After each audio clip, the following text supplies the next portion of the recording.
하나님은 놀라운 계획을 세우시고 그 일을 이루어 가시는데 누구를 통해서 하나님께서 일을 하실까요? 사람을 통해서 일을 하십니다. 그래서 하나님은 혼자 일하시지 않으시고 꼭 우리 사람, 인간, 우리를 통해서 이루어 가시는데 어떤 사람을 하나님은 사용하실까요? 능력 있고 힘 있고 똑똑하고 잘난 사람을 사용할까요? 아니면은 하나님 앞에 겸손한 자를 사용하실까요? 하나님은 연약한 자를 통해서 하나님의 놀라운 일들을 이루어 가십니다. 하나님의 은혜가 있죠. 하나님의 은혜가 있고 하나님께서 주도적으로 일을 하십니다. 우리는 그것에 대해서 순종하기만 하면 되죠. 그래서 하나님의 은혜로 하나님의 주도적인 그 주권으로 일이 진행되는데 우리에게 필요한 것은 순종이다라는 거예요. 그래서 하나님은 순종하는 자, 겸손하니까 순종하죠. 교만한 사람은 순종 안 하지 않습니까?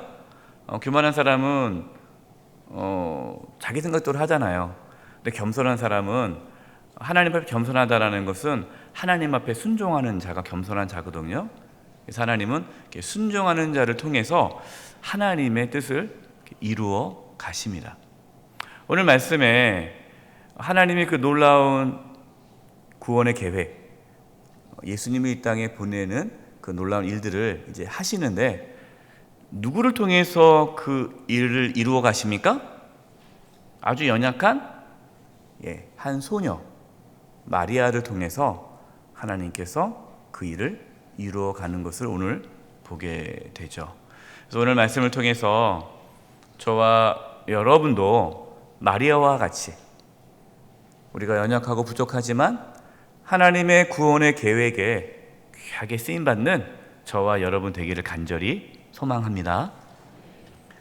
보겠습니다. 첫 번째 한번 따라서 1번입니다. 읽어보겠습니다. 시작. 마리아는 이해하기 힘든 하나님의 계획에 자신을 맡깁니다. 자, 여기서요 하나님의 계획에 자신을 내맡기는데 그 앞에가 있죠. 뭐하기 힘든? 이해하기 힘든. 여러분 이해하기가 힘들어요. 이해할 수가 없어요. 도저히 말도 안 되는 것 같아요. 이해도 안 되고. 그런데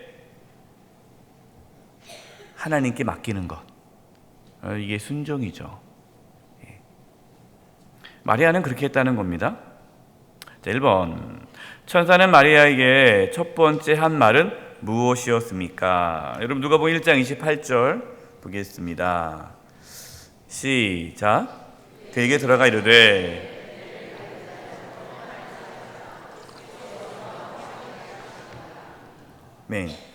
처음 천사가 마리아를 딱 마리아에게 나타나서 첫 번째 한 말이 뭐죠? 은혜를 받은 자여. 은혜를 받았다라는 거예요. 은혜가 뭡니까? 은혜? 받을 수 없는 걸 받는 게 은혜잖아요. 그러니까 하나님께서 마리아를 선택한 거 아닙니까? 그 많은 여인 중에 마리아를 선택했잖아요. 여러분 마리아가 IQ가 좋아서 선택했을까요? 집안이 좋아서 선택했을까요? 믿음이 좋아서 선택했을까요? 그렇게 보지 않습니다. 그냥 평범한 소녀예요. 물론 어느 정도 기본은 있어야죠. 왜냐하면 믿음이 없으면, 순종할 마음이 없으면 하나님께서 안 나타나겠죠. 어느 정도 기본적인 것만 근데 그것 때문에 마리아가 선택됐다고 볼 수 없는 거예요. 왜? 마리아와 같은 믿음 좋은 소녀가 마리아만 있었겠습니까? 많았죠. 그럼 뭘 말씀하시는 거예요? 마리아가 어떻게 선택받았습니까? 그게 뭡니까? 은혜라는 거예요. 은혜. 여러분 저와 여러분이 똑똑해서 훌륭해서 여러분은 훌륭할 수 있겠어요. 저는 아닌 것 같아서 제가 똑똑하고 제가 인격이 좋고 제가 이렇게 훌륭해서 제가 이렇게 목사로 하나님의 부르심을 받았습니까? 아니죠. 제가 뭐 능력이 있어서 제가 영수의 교회 담임 목사로 이렇게 하나님이 부르셨습니까? 아니죠. 제가 어떻게 이렇게 하나님의 복음을 사명 감당하는 주의 종의 길 목회자가 되고 또 이렇게 우리 영수의 교회 담임 목사로 설 수 있었을까요? 그게 뭐죠? 은혜. 은혜 아니고서는 설명이 안 되는 거예요. 우리가 하나님의 자녀가 된 거 은혜죠. 하나님께서 저와 여러분을 선택해서 직분을 주신 거 은혜예요. 우리에게 장로의 직분, 권사의 직분, 안수집, 한존 직분자의 직분을 준 거, 재직으로서 직분을 준 거, 성도라는 하나님의 자녀로 부르시는 그 모든 것이 다 은혜죠. 은혜. 우리는 이 하나님의 은혜를 절대로 잊어서는 안 돼요. 마리아에게 주신 첫 번째 메시지는 은혜를 받은 자요. 저와 여러분 하나님의 은혜를 받은 자임을 고백할 수 있기를 바랍니다. 그게 신앙의 이제 출발이고 그 은혜를 받은 자가 하나님의 일을 하는 거예요. 근데 은혜를 받았는데 은혜를 받은 자에 뭐 할지어다? 평안할지어다. 이 평안이 뭡니까? 샬롬이에요. 샬롬. 성경에서 평안, 평강 다 샬롬입니다. 예. 다른 단어로요? 안식. 그래서 여러분 성경 읽을 때 샬롬, 평강, 평안, 안식은 같은 의미예요. 은혜를 받은 자여 평안할지어다. 은혜 받으면요 평안해지는. 그래서 우리가 은혜 받으면 마음이 뭐합니까? 평안하죠. 은혜 받았는데 마음이 불안하다. 그럼 이건 이상한 거예요. 은혜 받으면 마음이 평안해져요. 그 다음에 나옵니다. 뭐가 은혜예요? 뭐가 평안이에요? 그 다음 주께서 너와 함께 하시도다. 하나님이 함께 하시는 것, 그것이 은혜죠. 하나님이 함께 하는 것이 은혜고, 하나님이 함께 하면 우리 가운데 뭐가 찾아오는 거예요? 평안이 찾아오는 거예요. 저와 여러분 삶에 하나님이 함께 하심으로 평안을 누리고 은혜의 삶을 살아갈 수 있기를 간절히 축원드립니다. 이것이 우리 믿는 자의 삶의 모습이에요. 두 번째, 천사는 마리아에게 어떤 하나님의 계획을 전하였습니까? 30절을 볼까요? 천사가 이르되 마리아여 무서워하지 말라. 내가 하나님께 무엇을 입었느니라? 은혜를 입었느니라. 지금 마리아가 뭐 하고 있다는 겁니까? 무서워하고 있겠죠. 무서워하니까 무서워하지 말라고 하지 않습니까? 근데 마리아가 왜 무서워합니까? 아니 천사가 나타났으니 무섭죠. 여러분 한번 천사 한번 보세요. 그러면 안 무섭겠습니까? 여기서 무섭다는 게 어떤 무서움이에요? 영적인 두려움이 생겨요. 우리가 하나님의 임재를 경험하면 그 하나님의 크신 경험, 하나님의 권능을 경험하면요 영적 두려움이 생겨요. 하나님을 경외하는 마음이 생기죠. 이 어린 소녀 얼마나 두려웠겠어요. 이 영적인 두려움이 있겠죠. 천사가 나타나서 말씀을 전하는데 얼마나 놀랬겠습니까? 두렵죠. 무서워하지 말아라. 네가 뭘 입었다? 하나님께 은혜를 입었다라는 거예요. 은혜. 계속해서 말씀하고 있어요. 예. 하나님의 은혜. 31절 보라 내가 잉타여 아들을 낳으리니. 하나님의 은혜가 임했는데 하나님의 은혜가 뭘로 나타났어요? 예, 처녀가 임신했어요. 여러분 이게 은혜예요? 은혜가 아니에요? 난리 일이죠. 난리 여러분이 어린 딸이 임신했다 생각해보세요. 결혼도 안 했는데 이게 무슨 은혜입니까? 이거는 뭐 진짜 있을 수 없는 일이잖아요. 천사가 하는 말이 은혜 받았다. 그리고 두 번째 또 은혜 받았다. 평안할지어다. 함께 하신다. 은혜가 임했다. 그러니까 뭔가 엄청난 은혜를 주시나 보다. 무슨 엄청난 축복을 주시려나 보다. 막 기대했는데 그 은혜가 뭡니까? 아들을 낳을 거다. 라는 거, 아들을 낳을 거다. 아니 약혼한 처녀에게 어떻게 이게 은혜가 되겠어요? 지금 이 마리아는 요셉과 약혼한 사이입니다. 그 당시에 어린 나이에 이렇게 약혼을 해요. 어린 나이에. 그러니까 지금 이 마리아는 10대예요, 10대. 그래서 어린 나이에 약혼을 한 다음에 그리고 자라서 성인이 되면 그리고 나서 이제 결혼을 해요. 우리도 옛날에 그랬잖아요. 그 뭐 집안과 집안끼리 어린 자녀들을 뭐 정혼한 사이 그렇게 하지 않습니까? 그래서 이 당시 때도 그랬어요. 근데 약혼한 사이인데 결혼도 안 하고 정혼한 사이인데 임신했다. 이거는 도저히 이해하기 힘든 거예요. 이것이 하나님의 은혜라는 것이. 세상의 눈으로 봤을 때는 이해하기 힘들죠. 어떻게 이게 은혜가 됩니까? 아마 이 믿음이 없다면 마리아는 이렇게 얘기하겠죠. 아니 이게 무슨 은혜입니까? 은혜인데 왜 나한테 그걸 왜 줍니까? 도저히 이해할 수가 없는 거예요. 그런데 천사는 마리아에게 하나님의 계획을 전한 거죠. 그 하나님의 계획, 하나님의 뜻은 메시아를 보내는 거잖아요. 하나님의 아들 예수님을 보내는 거잖아요. 그래서 예수님을 세상에 보내기 위해 마리아를 택한 것이죠. 세 번째,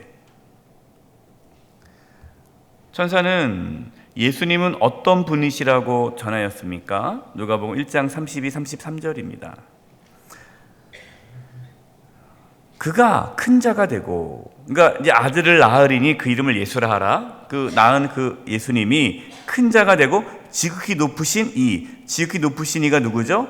하나님의 아들. 그러니까 예수님은 하나님의 아들이시고 또 주 하나님께서 그 조상 다윗의 왕위를 그에게 주시리니, 성경에 끊임없이 다윗의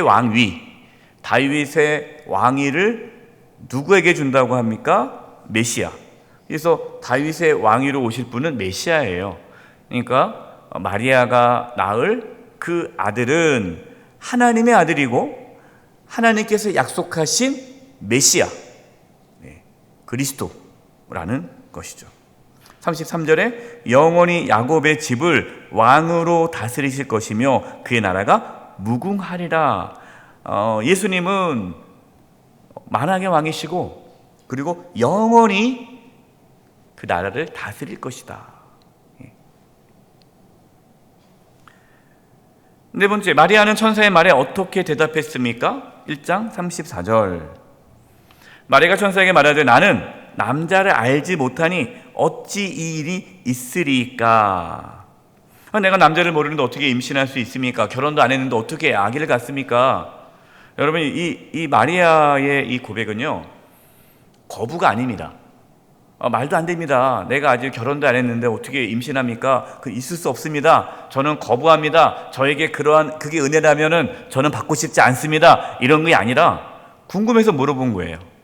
10대 아닙니까? 어리지 않습니까? 그러니까 아니 내가 아직 남자를 모르는데 어떻게 이런 일이 어떻게 일어날 수가 있죠?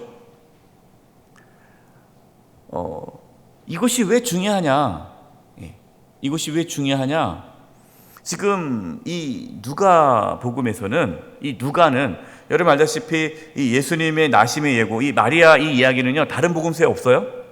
누가복음만 있습니다. 다른 복음서에는 이 마리아가 아이를 낳는 이 부분이 나와 있지 않아요. 누가복음만 이렇게 나와 있는데 이게 중요한 거예요. 누가가 직업이 뭐예요? 의사잖아요. 의사. 그러니까 이거를 아주 정확하게 기록한 거예요. 남자를 알지 못하면 아기를 낳을 수 없다. 의학적으로 이거를 정확하게 썼어요. 이게 왜 중요합니까? 예수님은 처녀의 몸으로 오셔야 돼요. 그래야 육신의 몸으로 인간의 몸으로 오셨지만 성령으로 잉태하셨기 때문에 예수님은 완전한 인간이시지만 또한 완전한 하나님임을 밝히려면, 그거를 말씀하려면 이 사건이 있어야 되는 거예요.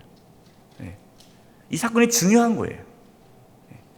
이것이 사실인데 이것이 그냥 쉽게 넘어갈 것이 아니라, 예수님은 동정녀 마리아, 처녀의 몸에서 태어나셨기 때문에 이 아담의 어떻게 보면 후손은 아니죠. 하나님께서 보내주신 하나님의 아들이 되는 거고, 그러나 육신으로는 또 인간의 몸으로 오셨기 때문에 또 참 인간이 되시는 거예요. 그래서 예수님은 인간이시지만 죄는 없으시다 그러잖아요. 원죄가 없는, 죄가 없는 거예요. 왜? 하나님께서 성령으로 잉태되었기 때문이다.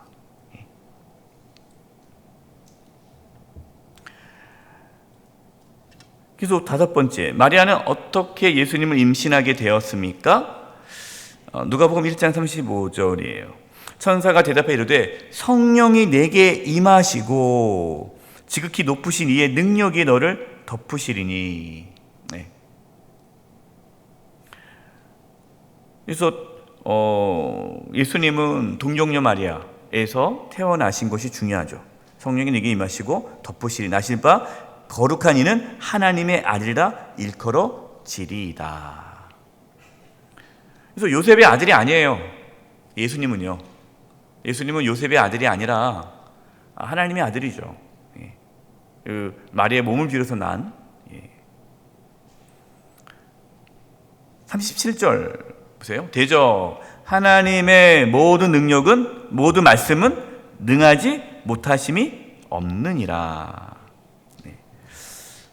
여러분 이걸 믿으시죠? 하나님의 말씀은 능하지 못하심이 없느니라. 하나님은 말씀한 대로 이루어지는 거예요. 하나님이 천지를 창조하셨는데 빛이 있으라 하시니까 빛이 있는 거 아닙니까? 하나님 세상을 말씀으로 창조하셨는데, 또 하나님께서 메시아를 보내주신다고 말씀했기 때문에 이것이 이렇게 이루어진 것이죠. 6번째, 마리아는, 이게 중요합니다. 마리아는 이해할 수 없는 상황에서, 그러니까 이해가 돼서 믿는 거예요? 이해가 안 되지만 믿는 거예요? 어떤 분들은요, 이해가 돼야 믿는 분들이 있어요. 목사님 이해가 안 돼요. 이해가 되면 다 믿죠.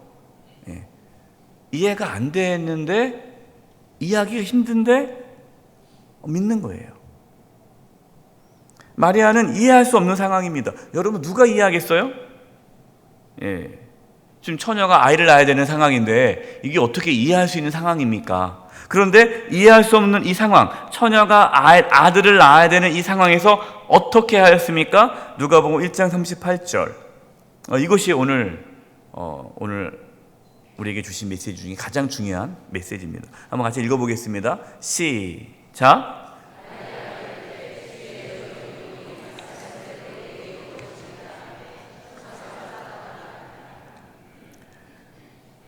마리아가 이해할 수 없는, 여러분이 잘 생각해야 돼요. 이 마리아 입장에서는요, 이걸 받아들인다는 것은 목숨을 내놓는 겁니까? 안 내놓는 겁니까?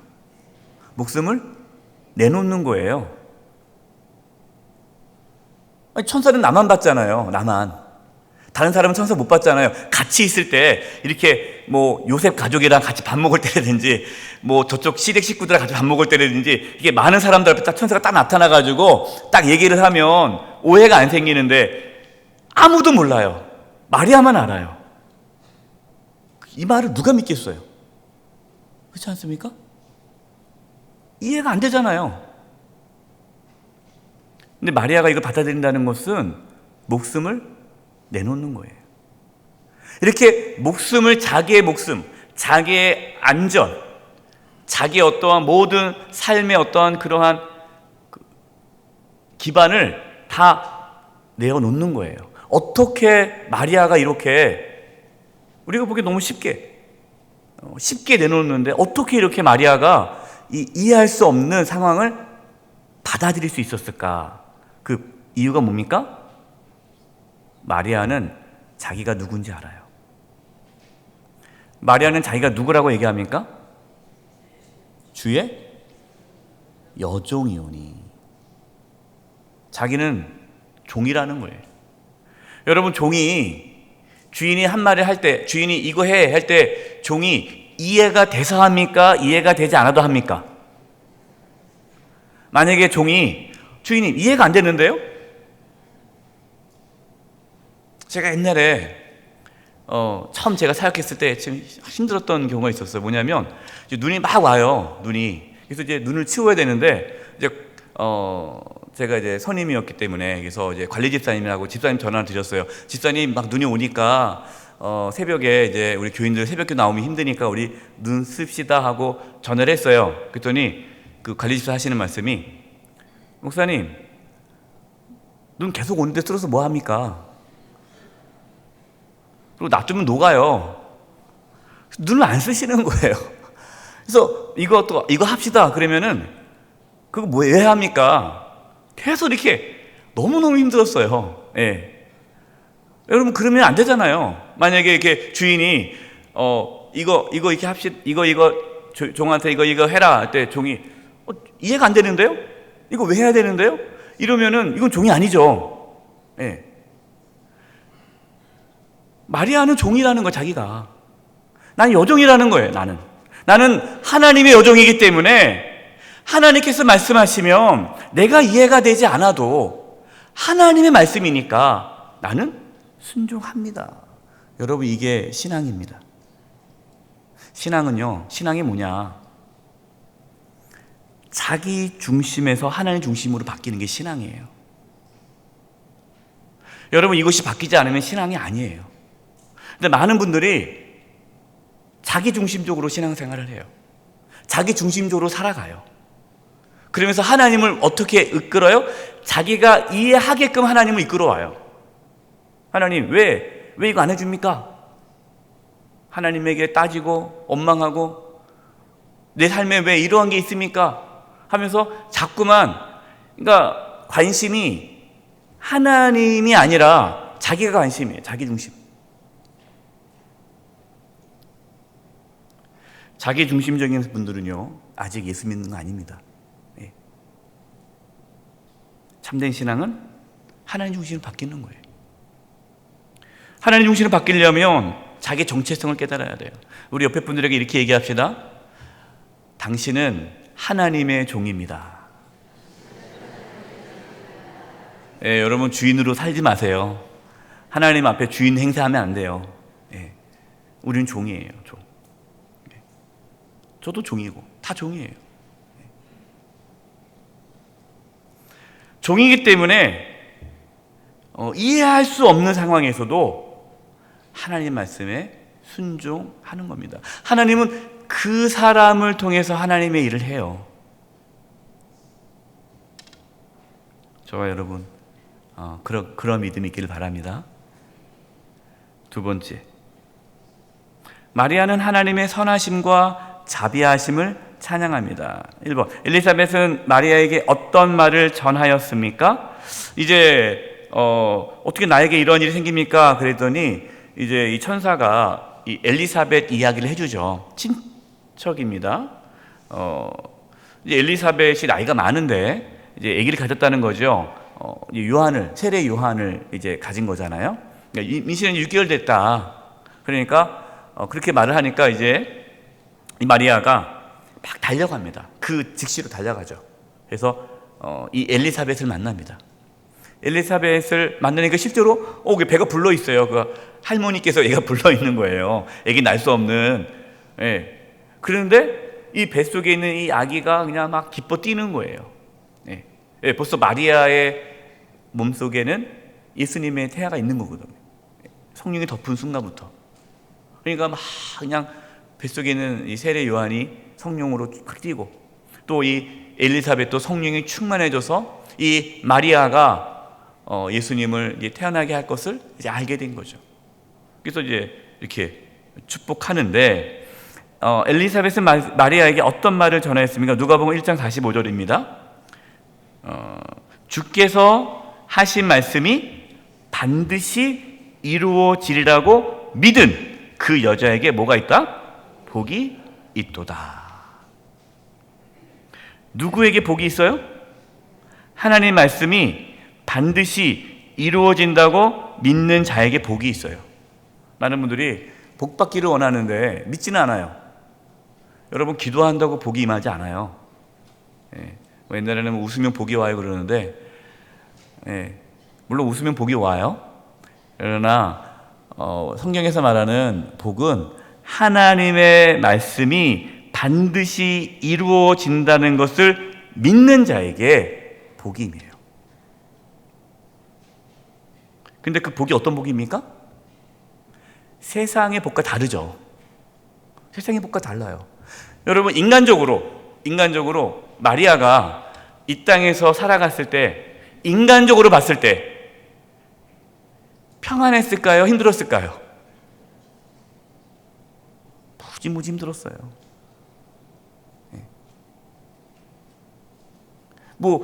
모르는 사람들은 계속해서 사생활하고 계속 얘기했을 거 아니겠어요? 그리고 계속해서 어쨌든 좋은 소식은 못 들었을 거고, 또 이 장남이잖아요. 어쨌든 예수님은 장남 아닙니까? 그러나 자기가 낳은 그 아들이 처참하게 십자가에 죽는 모습을 봐야 되잖아요. 그러면서 이 마리아가 이제 하나님이 안길 때까지, 또 남편도 일찍 여였거든요. 성경에 보니까 남편이 나타나지 않으니까 이 요셉도 일찍 떠난 거예요. 그러니까 일찍 과부가 됐어요. 일찍 과부가 됐죠. 장남은 이제 복음 전한다고 이제 집 나가서 안 들어오고, 이제 십자가 지고 처참하게 죽죠. 그리고 이제 그 초대교회 그 많은 핍박 가운데서 이제 요한이 이제 예수님의 어머님을 모시고 이제 살죠. 그러나 그 삶이 얼마나 힘들었겠어요. 경제적으로 힘들고. 그러니까 어떻게 보면은 세상적으로 봤을 때는 복이 아니죠. 그런데 하나님은 복이다라고 말씀하세요. 여러분, 우리가 세상의 관점으로 복을 생각해서는 안 돼요. 뭐가 복입니까? 하나님의 뜻을 이루며 살아가는 것. 이 땅에서 하나님께 주신 사명을 이루며 살아가는 것이 복이에요. 여러분, 이 땅의 삶은 잠깐 아닙니까? 잠깐. 우리는 영원히 살아요. 천국에서 영원히 주님과 함께 산단 말이에요. 그래서 이 땅에서 하나님의 영광을 위하여, 하나님께서 주신 사명을 위하여 살아가는 그 삶이 가장 큰 복이죠. 그렇기 때문에 예수님 믿고 감옥에 가고 사자밥이 되고 순교하는 자들이 세상의 눈으로 봤을 때는 복이지 않지만 그들이 복이 있는 거죠. 그래서 예수님의 제자들 다 그렇게 순교하지 않습니까? 그 복이 있는 거예요. 두 번째, 마리아는 하나님을 왜 찬양합니까? 누가복음 1장 48절. 그의 여종이 비천함을 돌보셨습니다. 보라, 이제 후로는 만세 나를 복이 있다 일컬으리로다. 우리는 이제 마리아가 복이 있다라고 말할 수 있죠. 믿음의 눈으로 봤을 때는.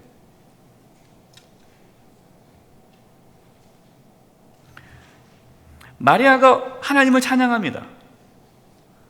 이거 있을 수 없는 일이죠. 처녀가 임신하여 아들을 낳는데 어떻게 찬양이 나올까요? 걱정해야 될 텐데. 그러나 마리아는 찬양하는 거예요. 왜? 하나님의 뜻, 특별히 구원을 이루어가는 그 메시아를 보낸다는 그 하나님의 구원을 이루는 그 일에 자기같이 비천한 여종을, 정말 아무것도 아닌 이 여종을 사용해 주신 것에 대해서 감사하고 찬양하고 그게 기쁜 거예요. 여러분, 누가 하나님을 찬양할까요? 내가 했던 사업이 잘 되고 자식이 성공하고 이러면 하나님을 찬양합니까? 아닙니다. 여러분, 그건 세상적인 관점이에요. 누가 하나님을 찬양할 수 있는가? 자신의 비천함을 깨닫고 하나님의 은혜를 경험할 때 하나님을 찬양할 수 있어요. 그래서 항상 기뻐하라. 범사에 감사하라. 여러분, 어떻게 우리가 항상 기뻐합니까? 어떻게 범사에 감사합니까? 우리가 찬양하는 그것이 우리의 환경, 상황에 따라서 하나님을 찬양한다면요, 찬양 못해요. 자신의 비천함을 깨닫고 하나님의 은혜를 경험할 때에 하나님을 찬양하는 거예요. 그래서요, 믿음이 있는 자들은 몸이 아플 때도 찬양하는 거예요. 몸이 아픈데 병원에 입원해 있는데 막 찬양하는 거예요. 세상 사람들을 봤을 때는 약간 이상하죠. 이것도 감사하고 이것도 감사하고. 세상에서 뭔가 좋은 걸 얻었기 때문에, 내가 원하는 것을 얻었기 때문에 하나님께 찬양하는 것이 아니라 죽을 수밖에 없는 나를 구원해 주시고, 또 내가 가난하고 내가 몸이 아프고 연약해도 그럼에도 불구하고 나에게 사명을 주시고 부족한 나를 이 땅에서 살아가면서 하나님을 위해 살아갈 수 있는 기회를 주신 그 하나님께 감사와 찬양이 나오는 거예요. 여러분, 이게 진짜 찬양이죠. 세 번째, 마리아는 하나님이 어떤 분이시라고 찬양합니까? 누가복음 1장 49, 50절입니다. 능하신 이가 큰일을 내게 행하셨으니 그의 이름이 거룩하시며 긍휼하심이 두려워하는 자에게 대대에 이르는도다. 하나님은 어떤 분이시라고요? 능하신 이. 하나님은 전능하시다. 그 다음에 큰일을 내게 행하셨으니, 하나님은 큰일을 내게 행하시는 분이시다. 여러분, 이걸 믿으시기 바랍니다. 하나님 전능하세요. 그 전능하신 하나님께서 부족한 저와 여러분을 귀하게 쓰실 겁니다. 그리고 50절에 하나님을 두려워하는 자에게 긍휼하심을 베푸시는 분이다 라는 거예요. 그래서 하나님을 두려워하는 자, 하나님을 경외하는 자에게 하나님은 긍휼을 베푸십니다. 이걸 찬양하는 거예요. 세 번째, 마리아는 하나님이 자기 백성에게 하신 약속들을 지키실 것을 확신합니다. 번째, 하나님은 어떤 자를 물리치십니까? 누가복음 1장 51절 같이 한번 읽어볼까요? 시작. 그의 팔로 힘을 보이사 마음의 생각이 교만한 자를 흩으셨고. 하나님은 교만한 자를 물리치신다는 말씀이 참 많이 나오죠. 왜 이렇게 하나님은 교만한 자를 물리치신다는 말씀이 왜 이렇게 많이 나올까요? 우리가 교만해서 그래요. 교만해서 가장 힘든 게 이 교만을 없애는 거예요. 사람은 이 죄가 뭡니까? 이 죄의 본성이 교만이에요. 죄의 본성이 교만입니다. 그래서 하나님께서 왜 교만을 그렇게 싫어하시느냐? 교만이 죄이기 때문이에요. 교만이 자기가 잘났다고 생각하는 거잖아요. 그러니까 내가 잘났으니까, 내가 옳으니까 순종을 안 해요. 내 마음대로 살아가는 거지. 이건 교만이에요. 교만한 자는 하나님의 은혜를 거부합니다. 하나님을 찾지도 않죠. 하나님을 의지하지 않아요. 그러나 겸손한 사람은 늘 하나님 앞에 엎드리고 하나님을 찾고 하나님의 은혜를 구하고, 하나님 없으면 나는 살아갈 수 없습니다. 이러한 자, 바로 이 자가 은혜를 받는 거고, 하나님은 그 사람을 구원하시는 거죠. 그래서 하나님은 교만한 자를 싫어하시고 물리치세요. 두 번째, 그럼 하나님 어떤 자를 높이시고 배부르십니까? 누가복음 1장 52, 53 시작. 권세 있는 자를 그 위에서 내리시며 비천한 자를 높이셨고 줄이는 자를 좋은 곳으로 배불리셨으며 부자는 빈손으로 보내셨도다. 여러분, 이 누가복음을 읽을 때 오해하면 안 됩니다. 이 누가복음은 저번에 말씀을 드렸는데 가난한 자, 약한 자, 사회적인 소외된 자에 대해서 강조하는 말씀이에요. 근데 이것을 우리가 오해해서 그러면 무조건 부자는 하나님께서 싫어하고 무조건 가난한 자를 하나님 좋아하시는구나 라고 오해하면 안 돼요. 그건 아닙니다. 하나님께서 무조건 비천하고 줄인 자를 하나님께서 높이시고 채워주시는 것이 아니라 하나님 앞에 줄이고 목마르고 비천한 자예요. 하나님 앞에.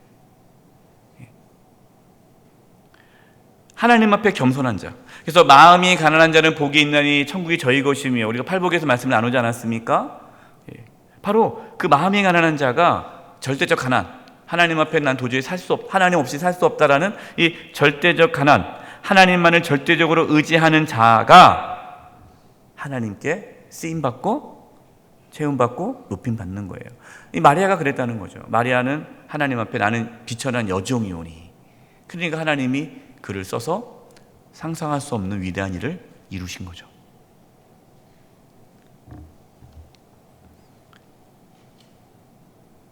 그래서 우리의 문제는요, 힘이 없어서가 문제가 아니라 힘이 많아서가 문제예요. 힘이 많아서, 똑똑하니까, 힘이 많으니까 겸손하기 힘든 거예요.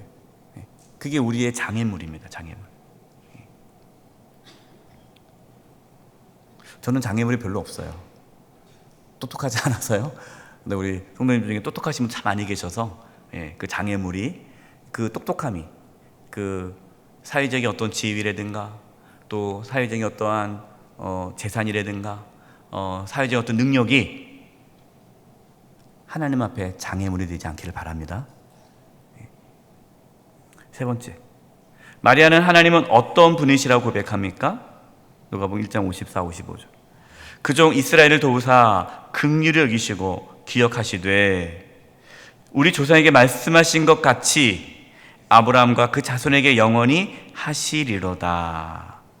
말씀하신 것을 영원히 하시는 하나님. 그러니까 하나님은 약속을 반드시 이루시는 분임을 마리아는 고백했어요. 이것이 중요합니다. 여러분, 우리의 삶에 이해하지 못할 때가 있어요. 이해가 안 될 때가 있어요. 내 삶에 끊임없이 고난이 찾아올 때, 알 수 없는 고난이 찾아올 때, 여러 가지 어떠한 그 이해가 안 되는 여러 가지 상황이 나에게 닥쳤을 때에 우리는 하나님께 집중해야 되고 하나님 말씀에 집중하셔야 돼요. 마지막 네 번째, 신앙의 영적 원리는 무엇입니까? 누가복음 14장 11절 읽겠습니다. 시작. 무릇 자기를 높이는 자는 낮아지고 자기를 낮추는 자는 높아지리라. 신앙의 영적 원리가 반대되는 게 참 많아요. 죽고자 하는 자는 살 것이고 살고자 하는 자는 죽을 것이다. 그럼 예수님께서 말씀했잖아요. 자기를 영혼을 이제 살고자 하는 자는 죽을 것이고, 또 우리 설립 말씀, 하늘의 땅이 떨어져 죽으면 많은 열매 맺는 거예요. 세상으로 봤을 때는요, 죽으면 뭐예요? 죽으면 손해다. 주는 자가 복되도다. 세상은요, 주는 자는 손해다. 움켜쥐는 자가 복 있는 거지. 받는 자가 복 있다 하잖아요. 근데 성경은 정반대예요. 이 세상의 이 원리랑 거꾸로 갑니다. 그래서 높은 자는 낮아지고 낮은 자는 높아지는 거예요. 예수님께서 가장 하나님의 아들이신, 가장 존귀하신 그 예수님이 가장 낮게 오신 거죠. 예수님께서 죽으심으로 우리가 생명을 얻게 된 거예요. 이 모든 것이, 이게 신앙의 원리입니다. 영적 원리예요. 거꾸로 가요. 역전입니다. 하나님은 역전의 하나님이라고 그래요. 역전의 하나님.